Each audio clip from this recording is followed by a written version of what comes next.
And a good Monday morning to you. Welcome into the Nick Craig Show, streaming live this morning on YouTube, Rumble, and X. Hopefully you had a great weekend. Thanks for spending some time with us here on this Monday morning. We've got a busy show for you today. The news of the weekend was President Donald Trump making his way to North Carolina on Friday to survey and check out hurricane recovery and relief that is continuing ongoing in the western half of our state, of course, still dealing with the devastation left from Hurricane Helene. We'll get to that coming up in just a few minutes. Plus, we'll be joined by Shawn Hendrix coming up a little bit later on in the program. He's was on the ground in western North Carolina on Friday. We'll get some pretty amazing insight from him coming up here in just a few minutes. However, we do start with some breaking news here in Wilmington this morning as portions of North Front Street are closed due to a gas leak. This coming in right around 5:30 this morning. Fire crews are responding to a gas leak on North Front Street. According to crews on the scene, the gas leak is believed to be coming from a manhole in the area. So as of right now, North Front Street is closed from Market to Chestnut and 2nd to Water Street. And that could be closed from anywhere from 1 to 6 hours while crews continue to work on that gas leak in the portions of downtown Wilmington. So if you've got to head down there this morning, be advised the area from the earlier reports, this was right around the Beer Barrio area. So if you're going to be heading to downtown Wilmington, be advised crews are on the scene there. There is some sort of gas leak that is going on. We'll see if we get an update throughout the show, and we'll pass those details along as soon as we get them right here on the Nick Craig Show. All right, let's turn our attention to what was Friday. President Trump, obviously, has been in office now, not even 7 full days, right? It's a little after 7 o'clock in the morning. He was inaugurated at noon 1 week ago. So he hasn't even been in office for a full week yet. And he definitely wasn't in office for a full week on Friday when he made his first trip out of the White House, first trip out of Washington, D.C., to portions of North Carolina to survey the damage and destruction that continues now more than 150 days after Hurricane Helene ravaged portions of this state. It was an awful storm. And it wasn't even just the storm itself. It was incredibly heavy rainfalls in the days and weeks leading up to Helene that caused the situation, which was going to be bad no matter what, but really exacerbated the issues and caused that storm to cause so much more damage and destruction because the ground was so overly saturated already. It didn't take much wind. It didn't take much more rain for some of these very large and heavy trees to easily be uprooted, fall on individuals' homes, and just wreak havoc and hell across portions of the state. So President Trump landed in Asheville around 11 o'clock Friday morning, and he met with reporters right outside of Air Force One and took some questions and talked about the hurricane recovery, the hurricane relief, and exactly what's going on right now. Or what continues to go on. Here is the president on Friday, just minutes off of Air Force One. Take a listen. Everybody thought I was going to California. I said, no, I'm stopping in North Carolina first because they've been abused by what's happened. I mean, it's terrible. It should have been done. It should have been, a lot of things should have happened that didn't happen. So we're here. We're going to fix it out. We're working with the gentleman behind me, and you know who they are, and we're going to fix it. And we're going to fix it as fast as you can. It's a massive amount of damage. FEMA has really let us down, let the country down, and I don't know if that's Biden's fault or whose fault it is, but we're going to take over and we're going to do a good job. We're going to assign Mr. Watley, who's fantastic, frankly, and the governor and everybody else that's going to work. We're going to supply the money, supply a lot of the money. Maybe you have to chip in something. You'll chip in a little something, like maybe 25% or whatever. But we're going to get it done as quickly as we can. And we want to take care of the people of North Carolina. It's so interesting. Everybody's talking about California, and that's a mess. But I said, I'm not going to California until I stop in North Carolina. So here we are. We're going to go visit the site, and we're going to work with probably 3 of the congressmen, Republican congressmen, who've been fantastic, whose areas have been affected, and with Michael Whatley, the governor, and whoever else is, we decide to get involved. Probably less FEMA, because FEMA just hasn't done the job. And I'm going to stop right there. We'll finish the clip. Trump, of course, is referring to Michael Whatley, who is the head of the Republican National Committee. You might be scratching your head and wondering, what is his relevance in all this? Well, of course, Michael Whatley from North Carolina, previously the head of the North Carolina Republican Party before rising to be the leader of the RNC. He knows the state of North Carolina very well, and President Trump obviously has a lot of respect for Michael Whatley and the job that he did not only in North Carolina but now at the RNC. And in it being his home state, is going to be bringing the RNC chairman into some element. We don't exactly know what it will look like, but some element of the recovery efforts. More from Trump on Friday. And we're looking at the whole concept of FEMA. I like, frankly, the concept when North Carolina gets hit, the governor takes care of it. When Florida gets hit, the governor takes care of it, meaning the state takes care of it. To have a group of people come in from an area that don't even know where they're going in order to solve immediately a problem is something that never worked for me. But this is probably one of the best examples of it not working. And there's been some others, like in Louisiana, etc.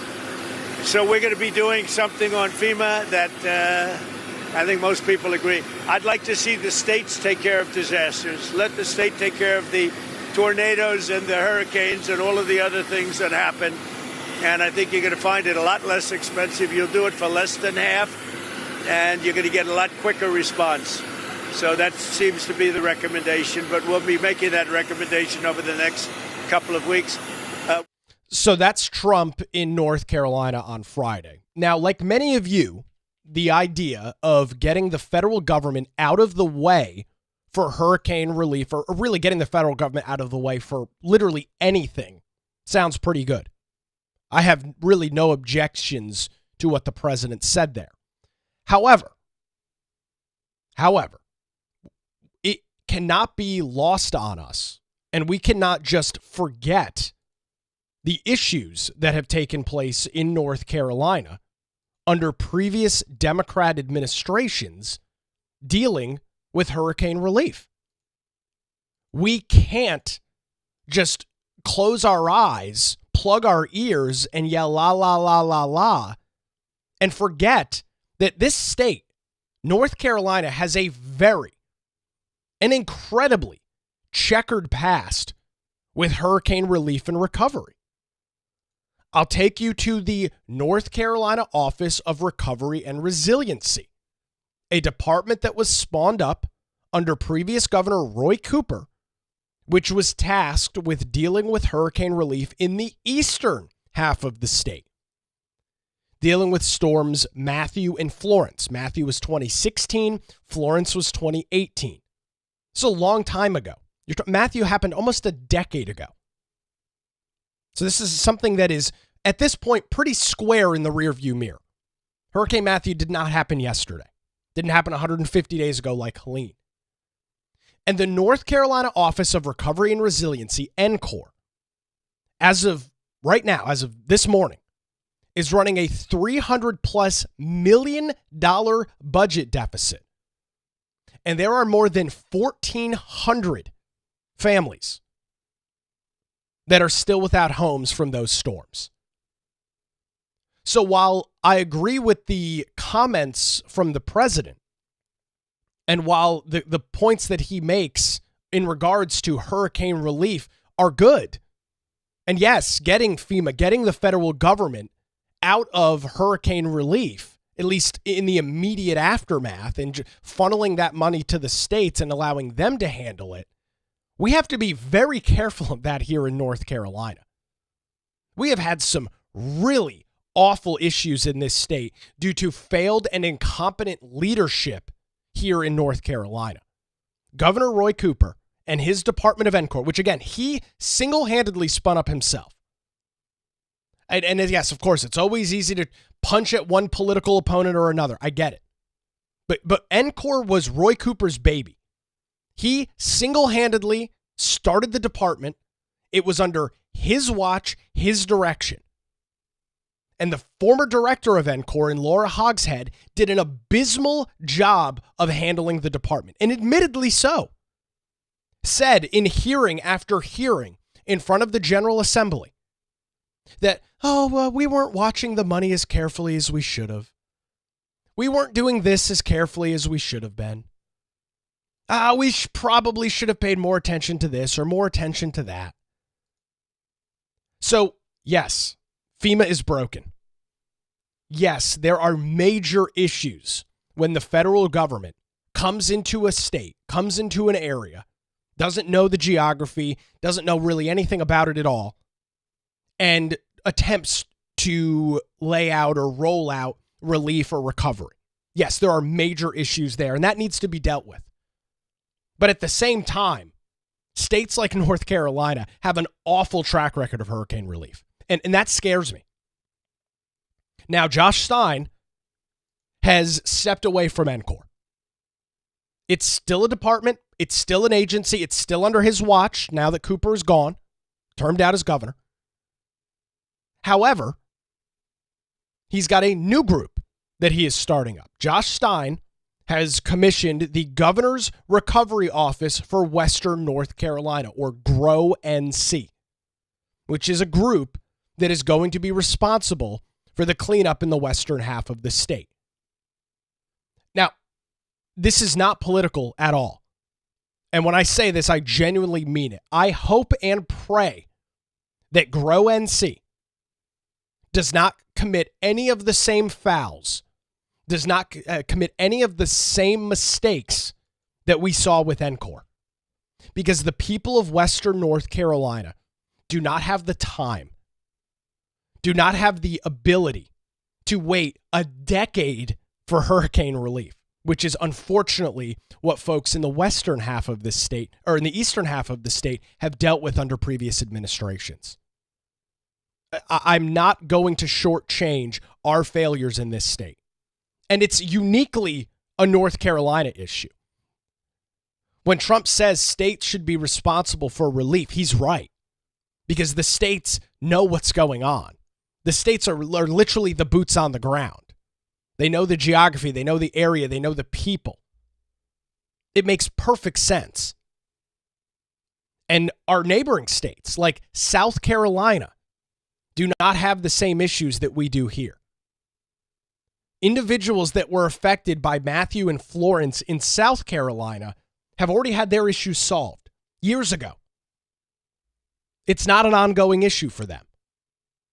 But because of North Carolina's leadership, or I'm probably more accurate to say lack thereof leadership, people in this state, 1,400 families, are still waiting for homes to either be rebuilt or rehabilitated. So, yes, absolutely in favor of state relief.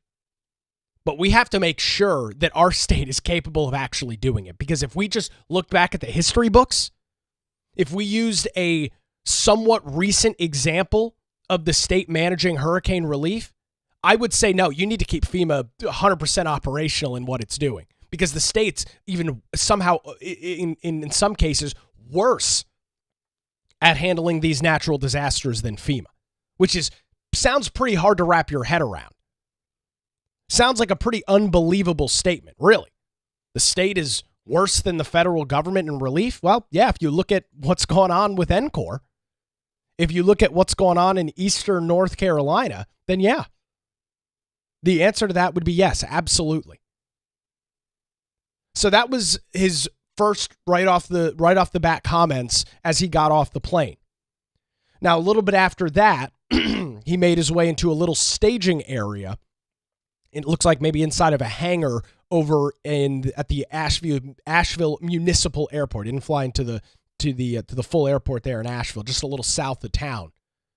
And he was meeting with lawmakers. The governor was there. The governor of Tennessee was there. State and congressional lawmakers all in attendance at this. And then he talked more about FEMA as a whole and how we go forward. These are some more of the president's comments on Friday here in North Carolina. I'll also be signing an executive order to begin the process of fundamentally reforming and overhauling FEMA, or maybe getting rid of FEMA. I think, frankly, FEMA is not good. I think when you have a problem like this, I think you want to go and, whether it's a Democrat or Republican governor, you want to use your state to fix it and not waste time calling FEMA. And then FEMA gets here and they don't know the area. They've never been to the area, and they want to give you rules that you've never heard about. They want to bring people that aren't as good as the people you already have.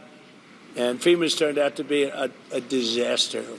And you could go back a long way. You could go back to Louisiana. You could go back to some of the things that took place in Texas. It turns out to be the state that ends up doing the work. It just complicates it. I think we're going to recommend that FEMA go away. And we pay directly. We pay a percentage to the state. But the state should fix this. If the state did this from the beginning, it would have been a lot better situation. I think you guys agree with that, right? So I just want to say that Asheville, I know it well. It's a great place, and we're going to have it be a great place again. That was the one that was most severely affected. But North Carolina is going to come back bigger, better, stronger than ever before. And you're going to be very thankful. And you've already seen, I know that it really began 4 days ago, but you've already seen more action than you have in the last 3 months. And he's absolutely right about that. He is absolutely right about seeing more in the last, and this was, of course, Friday when this happened, that we had seen more in the last 4 days than we had in 3 months. Now, yes, was Diane Criswell from FEMA, was she on the ground here in North Carolina? Yes. Were other individuals? Did Biden make a stop here to North Carolina when he was still the president, the 46th president of the United States? Yes, he did. Not saying those people weren't here. That would be inaccurate to say. But just because they were here doesn't mean things were getting done. Just because they were here doesn't mean that the ball was being moved down the field. Maybe you watched some NFL football yesterday.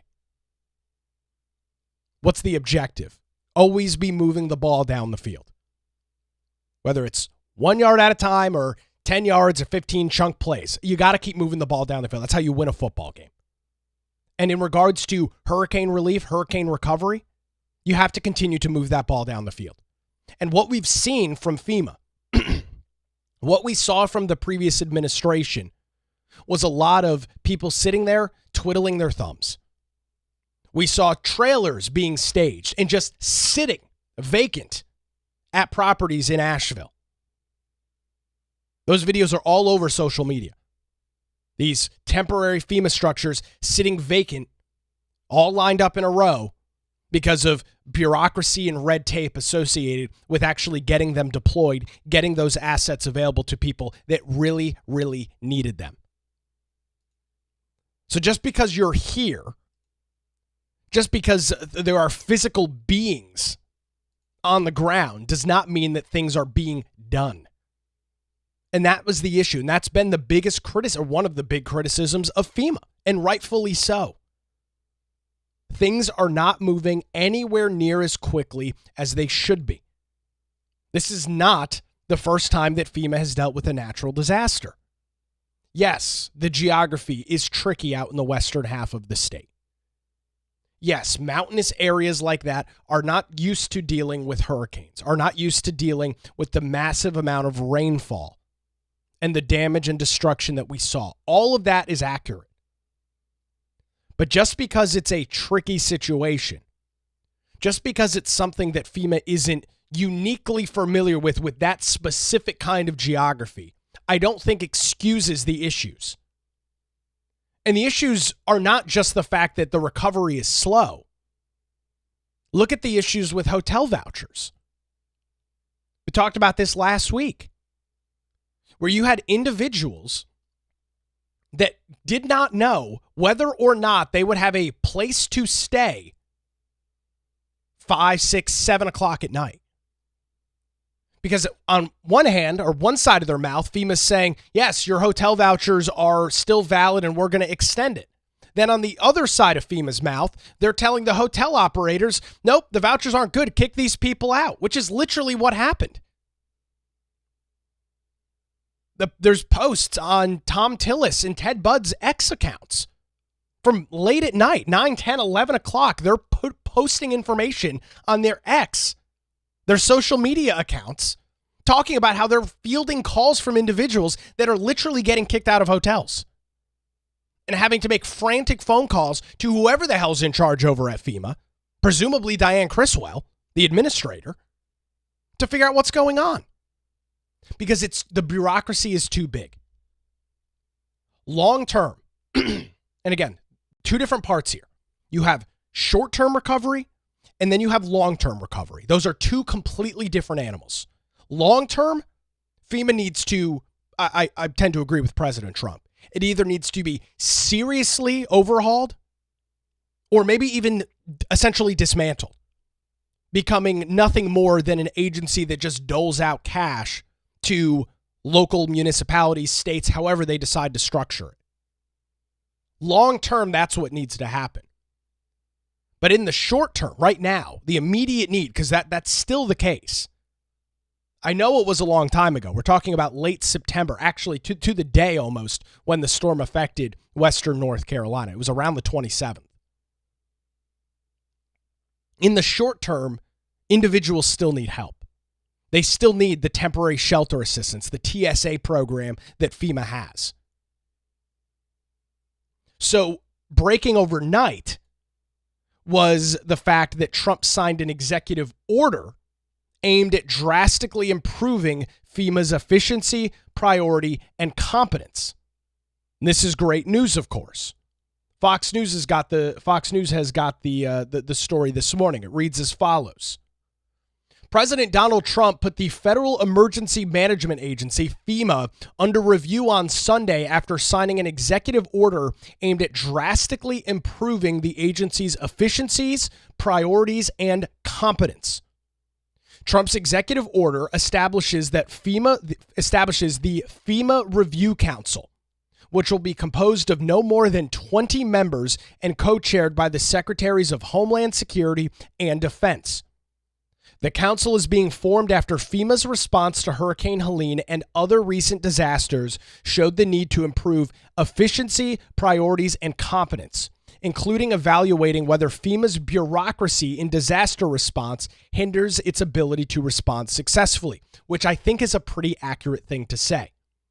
Now, reading directly from the executive order. This is the order Trump signed yesterday. Quote, despite obligating nearly $30 billion in disaster aid each of the past 3 years, FEMA has managed to leave vulnerable Americans without the resources or the support they need when they need it most.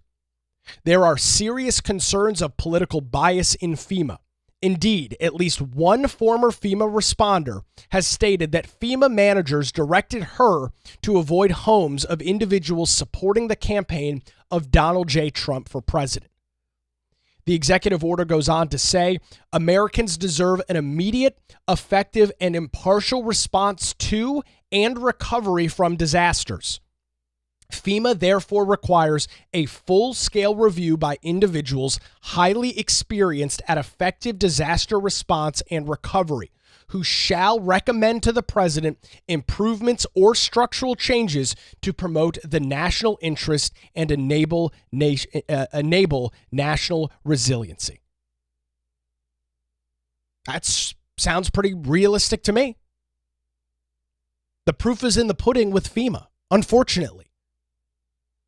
Individuals, yes, have had to deal with big government bureaucracy when they need help the most. And it's kind of funny because J.D. Vance almost said the exact same thing of this executive order when he was on CBS's Face the Nation this weekend. Listen to what J.D. Vance had to say just yesterday morning on CBS. This is, I think, one of the fundamental premises of President Trump's leadership. The American people should expect more of their government. When there's a terrible disaster, they should expect food, medicine, and water to get to the people who need it. When there's a terrible fire in California, the fire hydrants ought to actually turn on. I am sick of the American people having such low expectations for their government. They should demand more of us because this is the greatest country in the world, and that's what Donald Trump's leadership promises to bring back. And this is, I think, one of the... They should demand more from us, talking about the federal government. Absolutely. It's almost tax time. I'm sure you've maybe gotten some emails or had some mail come in over the last couple of weeks. W-2s, 1099s, all of those fun documents start rolling in this time of year. It's so wonderful. And of course, you'll go through those documents. You'll take a look at everything that you made this year and how much of it you give back to the state and federal government. And in response, is whether you like it or not, most of you, including myself, not, but whether you like it or not, in return for that, you're supposed to be getting services. Right? When you look at local government, you pay your local county property taxes. What do you get in response to that? Well, you get schools. You get things like public safety, funds things like parks and the public boat ramps and things like that we have here on the coast. That's what you're getting in exchange for the dollars that you are giving to the state government, or in this case, local government. Similar things over at the state. You get state resources associated with that. And at the federal government, you're supposed to be getting federal resources. So the federal government takes up and sucks up all of this money through the Internal Revenue Service, the IRS, doles it out to all of their various agencies like FEMA. And what's the response? People go, well, damn, the federal government's here, and we know what that means. Bad response, slow response, poor response. I think J.D. Vance is absolutely spot on correct when he says that we should expect more from our federal government. There's no question about it. There's no excuse for it. We should expect more. We should demand more. You don't have a choice whether you pay your federal taxes or not. You can try not to. I can promise you it won't end well. But you don't get a choice. And for that, the federal government needs to be incredibly receptive to our needs. Agencies like FEMA need to be set under there needs to be a very high expectation set for them. And right now there's not. The expectation is piss poor. The expectation is incredibly low. Go ask people in Western North Carolina if they expected the federal government to come in and solve their problems. I guarantee you the vast majority of them would say, no, unfortunately not. I expected FEMA to come in and just kind of muck up the whole situation. Think about how miserable that is. Think about how awful it is that individuals that pay their taxes, same way that you and I do, have the expectation that the federal government, who says, hi, I'm from the federal government, I'm here to help. Their expectations are so low for the government. That's got to change. And as you just heard from Vice President Vance, that's the kind of thing that he and Trump are going to try and usher forward. Those are the kinds of big swooping changes that Trump and Vance are going to push for. And they should, because we as the American people, and I don't say that we deserve things. I'm not a big, I deserve this, I deserve this, I deserve that. No. For the most part, you really don't deserve anything. You work hard, you get what you work for. That's how our society works. But in this case, we do deserve this kind of response from the federal government. We deserve things to work in an efficient, effective, and competent way. Why do we deserve it? Because we don't have a choice. See, there's the difference. You don't get a choice whether you pay your federal taxes every year. You don't get a choice whether you play with the IRS. That money is taken out of your paycheck if you're a W-2 employee irregardless of whether you like or don't like the response that you're getting from the government. If you're a 1099 contractor, that money is taken out either quarterly or at one huge lump sum at the end of the year. You don't get a choice. And for the fact that there is no choice available, we should be adamant that we deserve better services in regards to agencies like FEMA. There's just no question about it. We deserve it. Absolutely. Absolutely. So I think JD Vance is absolutely spot on with that. Now, how does that come into practical terms? How do we actually see a change? Well, I think Trump is starting at the right place. Starting with this executive order. Which again, going back to the article over at Fox News this morning, the executive order is set to drastically improve the agency's efficiency, priorities, and competence. Sounds fair to me. I would argue all three of those areas, at least from what we've seen, not what we've been told, right? Because those are two different stories. But from what we've actually seen on the ground, that has not been the case. It has not been efficient. The priorities have not been there at all. And the competence, it's laughable. Complete and total incompetence in regards to FEMA. Oh, I'm sorry, we can't put a temporary shelter on this property because it's in an area where it could flood. So what's the solution? Go live in a tent next to your house for the next 6 months. Oh, by the way, it's January, it's snowing, and it's freezing freaking cold. But hey, I'm the federal government. We're here to help you. Let me go through my manual of bureaucratic red tape and see what we can actually do to help. It's laughable. It's completely laughable. And what's the end result? What's the real world result of this? It's that people are hurt. People are struggling. Economies are ravaged. People are hopeless. Shouldn't be happening in America. Not with our level of federal government. Not with the amount of money that we piss away on stupid BS year after year after year. Completely unexcusable. Completely unexcusable. So I'm so glad that Trump made his literal first visit as the 47th president of the United States to Western North Carolina and then made his way out to LA. It proves that when he said during the campaign that he was not going to forget the people of Western North Carolina, once again, another promise made, another promise kept. And long term, we probably need to look at completely gutting and revitalizing FEMA and changing the way in which it operates as an agency, because what we see right now is no good. What we see right now is a disaster, as Trump noted.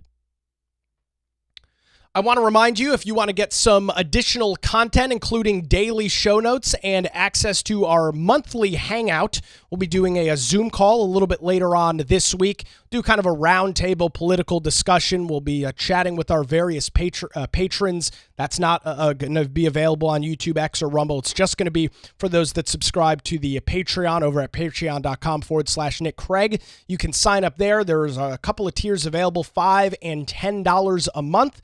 If you believe you're getting some value and want to support the program, it's patreon.com/Nick Craig. We've had a couple of very generous individuals come on board and support the program thus far over at our Patreon. Can't thank them enough. We've got Jay Hill commenting over on our Rumble this morning, says, "Great show, Nick. Listeners like and sub if you want this content to continue. He has to succeed." Thanks, Jay Hill. It is greatly appreciated. Thanks for joining us this morning. And yes, give us a like and follow on all of the various platforms if you're watching this morning. Over on a platform like Rumble, you can subscribe to the channel there over at rumble.com/The Nick Craig Show. So back to Trump in Western North Carolina Friday, rather. He made his way to Swannanoa, which is one of the areas that was truly devastated. Much of Western North Carolina was hit incredibly hard. A lot of it, of course, the media center of attention is Buncombe County and Asheville. It's the largest population center in the western half of the state. So it makes sense that that's where a lot of the cameras have been. That's where a lot of the emphasis has been. It's a major, huge economic hub in the western half of the state. Trump also announced an executive order in regards to regulations for the cleanup and recovery. Again, the storm has passed 150 days ago. And we know, whether it's state, local, or federal governments, that too much red tape, too much bureaucracy and permitting and all this other nonsense gets in the way. We saw Trump make some comments on that out in Los Angeles when he was chatting with the mayor out there, and Mayor Muriel Bowser. There's just no way that this stuff can happen at a pace when government requires you to get 16 permits to take a tree off of your house. Or government makes you jump through hoops for months on end to get a new road connected to your property. There's just no place for that in the time of disaster. And the president had some comments in regards to that when he was in the Swannanoa area on Friday. Take a listen. I'm pleased to announce that under our leadership, the federal government will be surging housing solutions to the state that go beyond mere temporary hotel stays that ended up being very short term. The government wouldn't do it any longer, which is ridiculous. We'll marshal all available resources to bring back potable water and make your water and infrastructure dramatically more reliable very quickly. Today, I'll also be signing an executive order slashing all red tape and bureaucratic barriers and permits to ensure the rapid reconstruction of the roads here in western North Carolina. We're going to go through a permitting process that's called no permitting, just get it done. That's the way they built them many years ago, I guarantee you that, right? Just get it done. It's going to be called no permitting process, just get it done. And that's the point that we're at. Right? We just have to get it done. The storm has been here. It has done its damage. It has done its destruction. You can't jump back in a time machine and go back and change it. It's done. Unfortunately, a lot of lives lost. More than 100 people lost their lives in our state. It was one of the deadliest natural disasters to ever affect the state of North Carolina. One of the deadliest in the United States. So the question is, what do we do on the other side of it? And like what the president just said, we've got to cut out the red tape, cut out the bureaucracy, and get it done. Trump talked about that when he was in Western North Carolina. Trump talked about that when he was in California. Busy day for the president on Friday. Not only was he here, but then he was also out in Los Angeles, sitting down with leaders, individuals like Karen Bass, who's the mayor out in Los Angeles. And listen to this little back and forth. Listen to this back and forth with Karen Bass, who, of course, wasn't there when the wildfires happened. She was out of the country doing God knows what. Listen to this back and forth with a reporter and Trump getting in about the process of cleaning up their homes. There are still areas in California where they're still not allowing people back.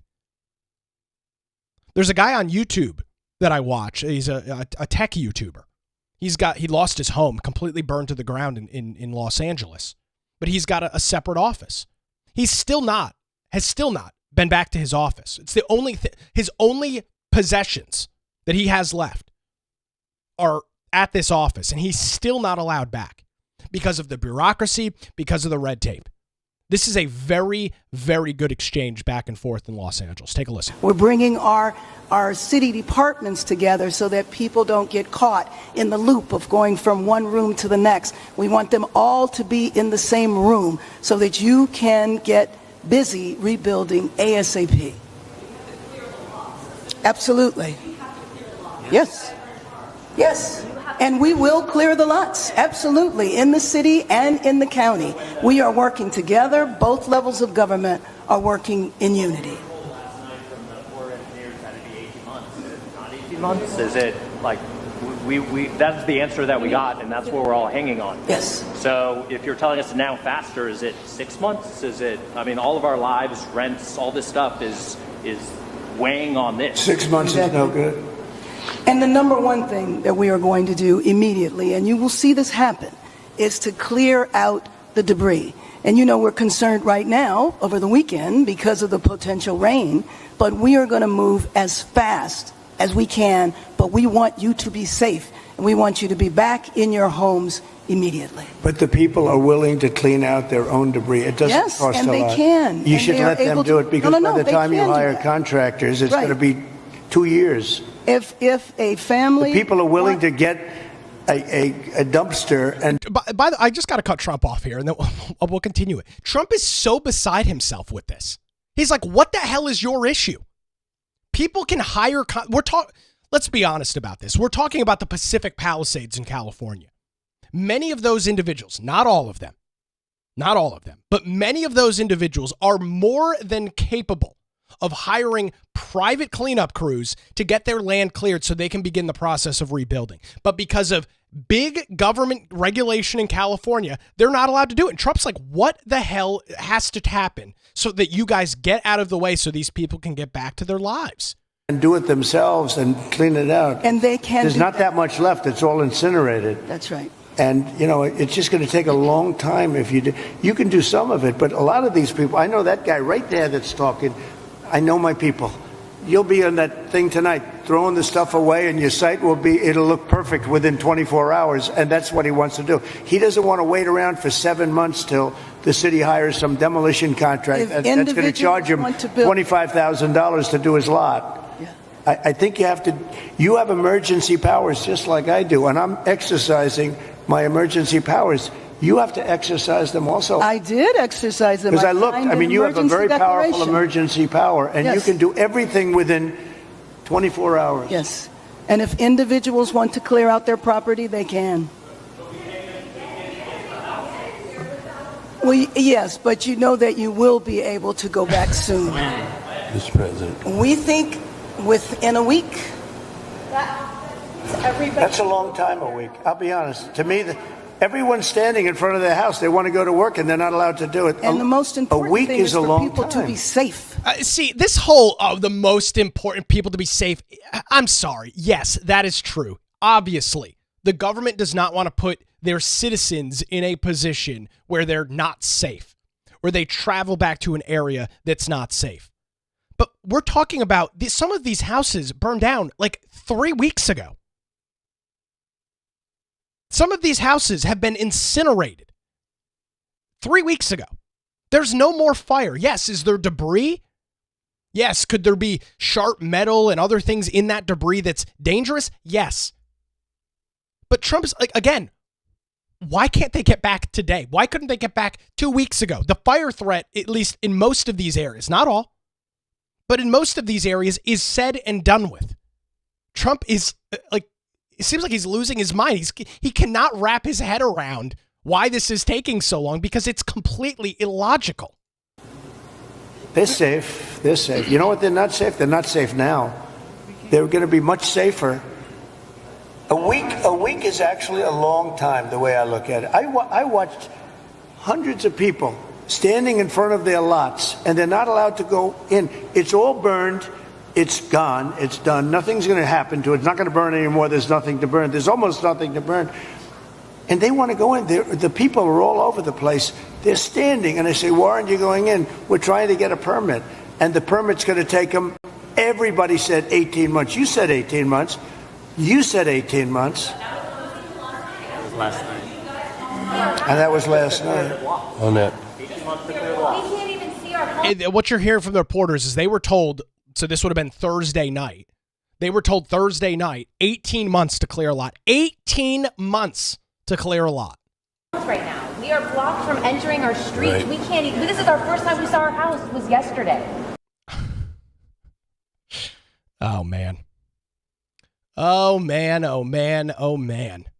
I am so freaking happy that Trump is back in the Oval Office and is sitting right next to the mayor in Los Angeles. Well, not right next to her. Melania is sitting next to her. Sitting one person away from the mayor in Los Angeles and taking her to task on the PR narrative spin that's going on versus what's actually happening. To absolutely taking her to task. And this whole 18-month thing, well, where is that coming from? Well, there's an article over at Fox 11 Los Angeles that claims that individuals were told that it could take upwards of 18 months for them to get the required permits for them to get in and clear their lots. 18 months. Even though Karen Bass says, well, that's not the case. No, that's not the case. Yet all the reporters in the room are saying, you just told us that like less than 24 hours ago. You just told us it was going to take 18 months. So is it 18 months or not? And it sounds like, based on what I read over the weekend and what all of these reporters are saying, this is a direct quote. The Army Corps of Engineers told reporters Thursday night that it would be 18 months to get what they needed. 18 months. Yet, because of the PR spin, which is the only thing Democrats are good at. They're not good at governing. They're not good at leadership. They're not good at any of that. They're good at the PR spin because they've got all their friends in corporate media that bail them out of all of their issues. At least used to, but not anymore. Can you imagine if Joe Biden was sitting there? Imagine if Harris was sitting there on Friday. Bowser would be going, oh yeah, we're going to get everybody back. It's going to be real, maybe within the week. 4 weeks after your house burned to the ground. Oh yeah, we'll get you back in the week. If Trump wasn't there calling this out, it's a lie. Because it's constant misinformation from the left. And it's the perfect example of how big, overbearing, bureaucratic government doesn't work. Doesn't work.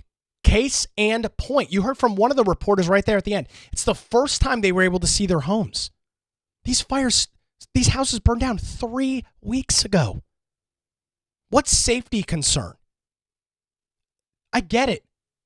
It's an awful, horrific situation. I mean, literally post-apocalyptic with some of the pictures out of the Pacific Palisades in and around the Eaton fire. It's an awful situation. But once again, you deserve, if you are a taxpayer in California, you're paying some of the highest state taxes anywhere in the country. You deserve to have a government that is responsive to your needs. You absolutely deserve to have a government that allows you to clear your property. We're talking private property here. And like Trump said, so they're going to have to wait 7 months for the city to hire a cleanup crew and then charge your insurance company $25,000 to push a bunch of burned ash into the street to then have it put into a dump truck. That's exactly what would happen.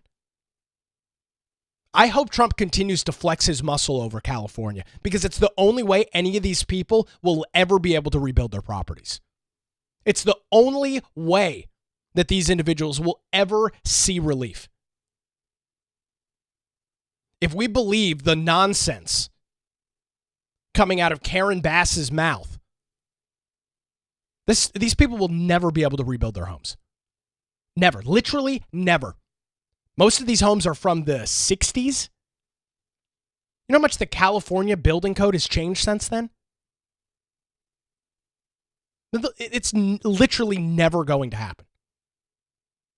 So props to the president for taking the Los Angeles mayor, who has done a terrible job with this disaster. You thought the relief was bad here in North Carolina with Roy Cooper. We had it good in comparison to this. Props to Trump for taking her to task and calling her out and saying, no, this stuff can happen immediately.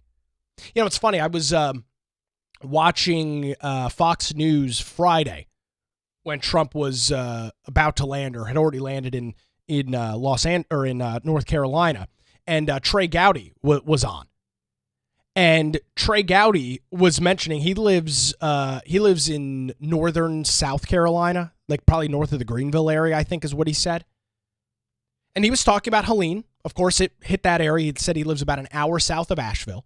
So that area got hit pretty good too.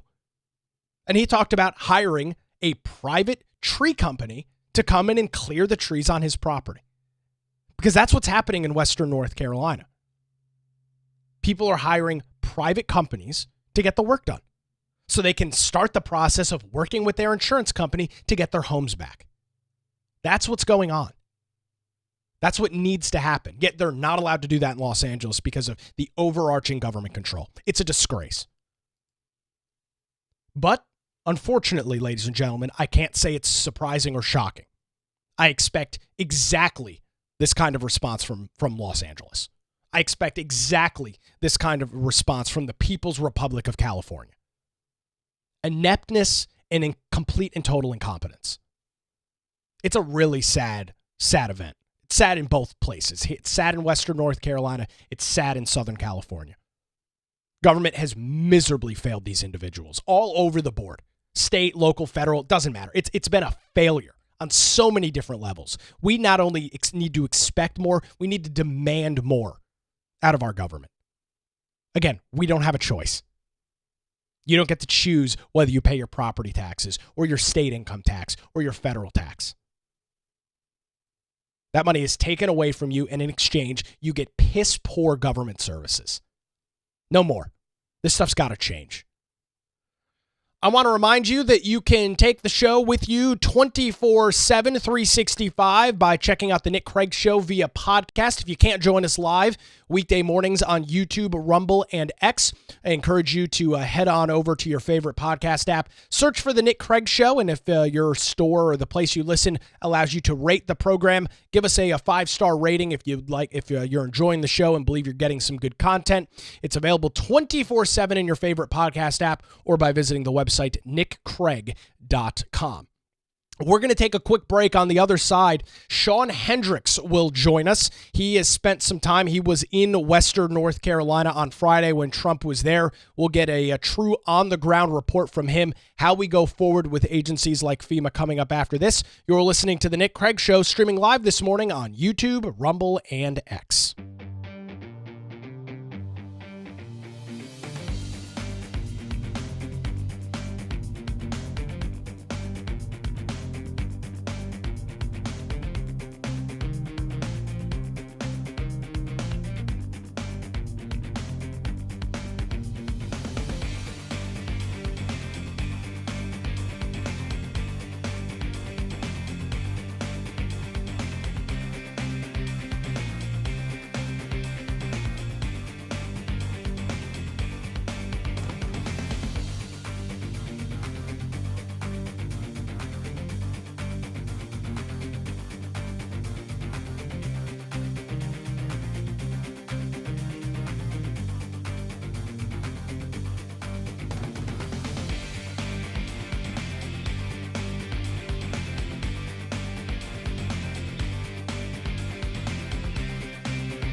And welcome back to the Nick Craig Show, streaming live this morning on YouTube, Rumble, and X. Don't forget you can support the program and get access to bonus content by visiting our Patreon page. It's patreon.com/Nick Craig.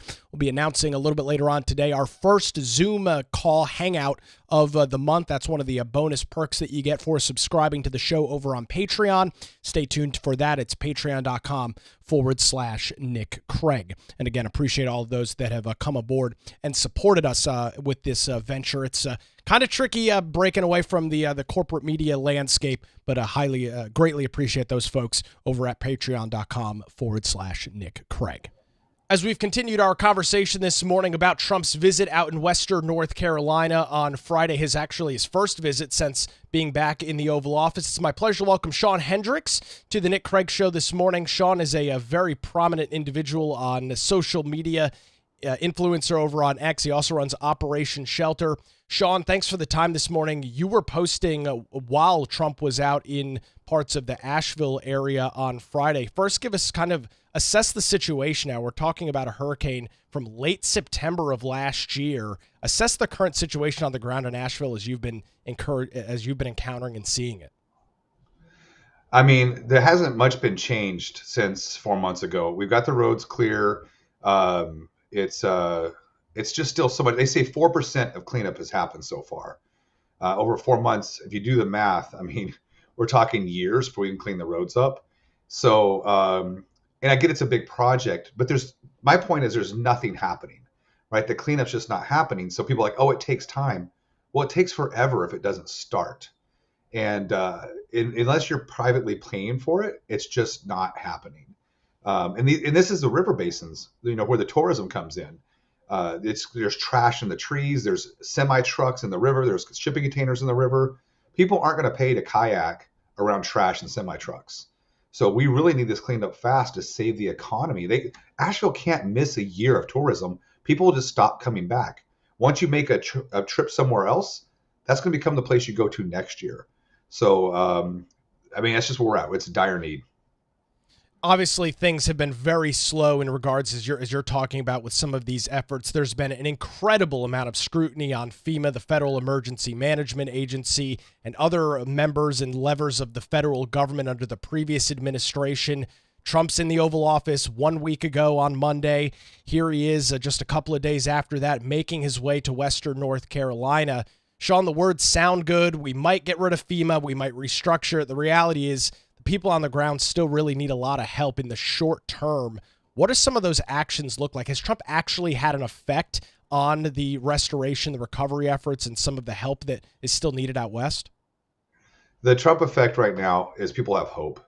I was there on Friday. I was there in Swannanoa when he arrived. I talked to a lot of people. I live streamed from the ground because I wanted a record of what Swannanoa looked like when Trump showed up. Because we already see it. There's people saying, oh, the job was almost done.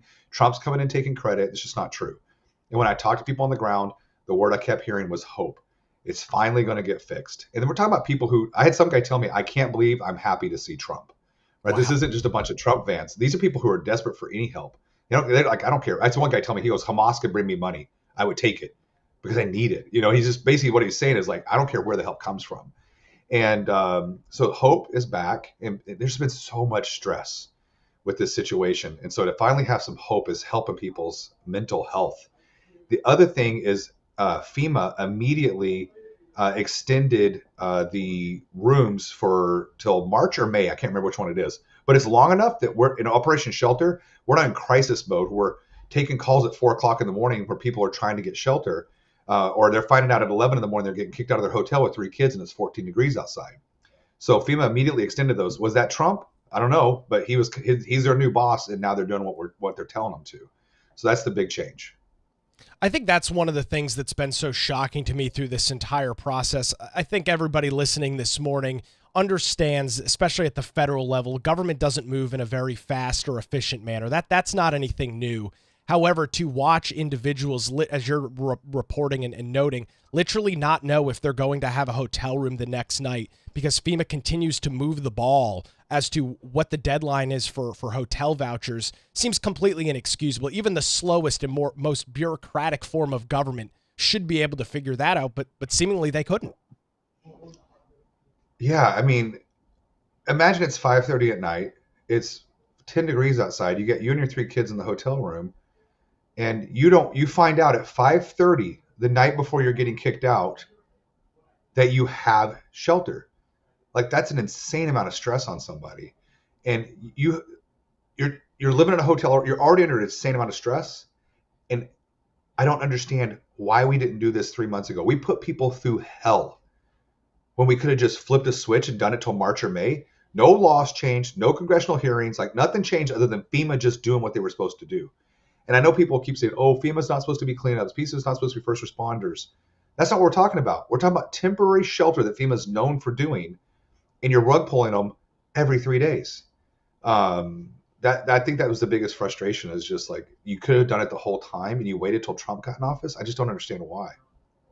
And it's exactly the frustration. And Shawn, nobody loves living in a hotel room. I mean, anybody that's traveled for an extended period of time, there's nothing worse than spending an extended period in a hotel room. These people have lost their homes, their businesses, their farms, whatever it might be out in the western half of the state, and to be dealing with this constantly bouncing ball as to where relief's going to be coming from. And I really want to focus on that. Yes, the federal government has its elements, but it's not been the federal government that was first on the ground. We saw Trump with Franklin Graham from Samaritan's Purse on Friday. I can only imagine what things would have looked like if groups like that were not first there on the ground when the federal and state government were essentially MIA. Oh, let me tell you, if it wasn't for the nonprofits and they call us SUVs, spontaneous unaffiliated volunteers, right? We just pop up because we see a need and we come in and help. If it wasn't for those, I can't imagine what people would have done. People would have died. There's no doubt. And Samaritan's Purse, I'm so glad they had Samaritan's Purse up there, because that is the organization that deserved to be up there. Every time we had a helicopter show up, it was full of Samaritan's Purse supplies. Every time I went on a corner, I saw the orange shirt, Samaritan's Purse. Now, Baptist on Mission was up there. Hands for Hope was up there. There's a lot of places, a lot of people up there, but Samaritan's Purse was all over the place. So when they put Samaritan's Purse up there, I knew they had gone around and asked who was doing the work.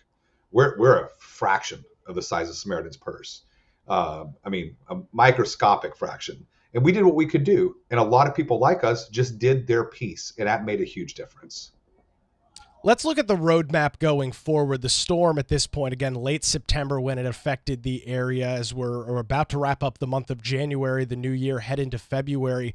How do you think things play out over the next couple of months for these individuals? At least it's going to be getting a little bit warmer. Maybe that will help with some of these recovery efforts. How do you expect things to go over the next 3, 4, 6 months? Well, I don't think I hope it's not overstated. Trump still has a huge mountain to climb here, right? This isn't going to be an easy snap of the fingers fix, but it has to start fast, and it needs a lot of money. And I've actually already been contacted by some of the people they've put in charge.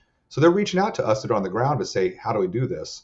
JD Vance, when he came out, their team called me right before they came out. And the things I asked, they brought up when they came out here because they knew it was real on the ground intel. And so they're listening to the people. They're not coming in and telling us what they're going to do. They're coming in and say, how can we help? And how we can help is unleashing billions of dollars to get cleanup done. I think really the first thing we need to do is get people stable in temporary shelter, get things cleaned up, and then rebuild. Because if we clean up, then businesses can get back to normal while we rebuild. We need the economy going while we rebuild. People need jobs, or they don't have money to rebuild their homes, and they won't be able to pay their taxes. They won't be able to pay for food, and they'll have to leave the area. And so clean up and rebuild, and it's just a ton of cash. Shawn, tell us about your group, Operation Shelter. What are some of the things that you're actively involved in right now? Where can folks find out more information on that? Yeah, so you can follow me over on X at the Shawn Hendrix. Operation Shelter is a Give, Send, Go campaign. We've raised over $440,000. It's all we started out in the phases. We started as rescue. We were doing communications with Starlink. Then we went into relief. We were bringing trailer loads of supplies in, heaters, generators with Mercury One. Mercury One sent so much stuff to us in the relief effort.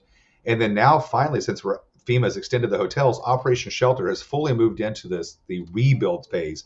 We announced our first full home rebuild on Friday with News Nation. And we basically talked to this lady. We didn't tell her what was going on. She's like, look, I've lost everything. I paid my house off in 2013. You know, I'm close to retirement. How do I restart right now? I've got my daughter and her 2 kids living with me, and we watched our house float down the river. And she's in tears, and I would love it because Aaron was able to say, we're going to rebuild your house for you. Now, are we going to rebuild 1,000 houses? Probably not. But we're going to rebuild a house, and as many houses as people will fund, we're going to keep rebuilding. Matter of fact, Mercury One has already stepped up and said, hey, we're going to cover a good chunk of the materials. So we might be able to rebuild 2 houses, and that might turn into 3 and 4. But each house is a bite out of the problem, right? It's a family that's restored. It's economy that's going again. It's people with forever home. And that's just what we feel like our calling is right now, is to restore people, like Trump said in LA, a little bit better than they had before. They deserve it, right? She had a trailer house before. We're building her a real house. So she's like, I can't sleep in a trailer house ever again. My house floated away. And I'm like, we're not going to do that. We're going to build a real house for you. And it's going to be bigger. It's going to be better. And everyone's going to love it, like Trump said. Shawn, thank you so much for your insight this morning and for joining me. Tell folks again where they can get connected with you on social media. At x.com, at the Shawn Hendrix, just like it's spelled on the screen there. And then you can just search Operation Shelter and we'll come up on Give, Send, Go. Shawn Hendrix joins us this morning on The Nick Craig Show. And again, you can follow Shawn over on X at the Shawn Hendrix, ShawnHendrix, at the Shawn Hendrix over on X. He is a wealth of information, and really appreciate Shawn joining us on the show this morning as, again, we continue to recount and go over some of the issues that are taking place and continue to take place over in portions of Western North Carolina. Appreciate Shawn's time. Some great insight this morning here on the Nick Craig Show. So as we wrap up the conversation this morning, a busy week expected here across the state of North Carolina as we talk about hurricane relief and recovery. Well, the General Assembly is slated to be back in Raleigh on Wednesday. And with that, 2 o'clock Wednesday afternoon, there is going to be a House Select Committee on Helene recovery. That is taking place at 2 o'clock. I'll be planning as of right now to jump back on X and Rumble Live coming up Wednesday afternoon. We'll watch that House Select Committee together and go through some of the details that come out of that, as there is so much work that continues to need done in the western half of the state. And obviously the General Assembly gaveling back in on Wednesday to begin their long session. We'll track those details right here on the Nick Craig Show. Again, I want to remind you, if you would like to take the show with you, tell your friends about the program. It's great to be back here covering issues in southeastern North Carolina, the state as a whole, that they can subscribe to the podcast wherever they get their shows. Just head on over to your favorite podcast app, search for the Nick Craig Show, and subscribe to it, and you'll get that new show delivered each and every weekday morning. You can also listen on your computer at nickcraig.com. That's going to do it for a Monday edition of the Nick Craig Show. Thanks for joining us live this morning on YouTube, Rumble, and X, or listening to the podcast. We're back tomorrow morning at 7. Have a great Monday.